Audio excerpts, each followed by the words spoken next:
మనము చనిపోయాక ఎక్కడికి వెళ్తామో తెలుసా ఫ్రెండ్స్? మనము చనిపోయాక శ్మశానంకు వెళ్తాము. మనల్ని శ్మశానంకు తీసుకెళ్తారు. ఆ శ్మశానంలో ఎవరు ఉంటారో తెలుసా? ఆ శ్మశానంలో శంకరుడు ఉంటాడు.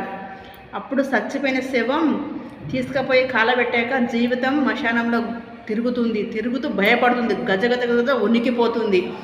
అందరూ వెళ్ళిపోయారు నన్ను విడిచిపెట్టి, నేను ఎలా ఉండాలి ఇక్కడ? మా వాళ్ళు అందరూ వెళ్ళిపోయారు, నన్ను ఒక్కరిని ఇక్కడ కాలబెట్టేసి నా జీవనం ఎక్కడికి పోవాలని తల్లడిల్లుతూ భయపడుతుంది.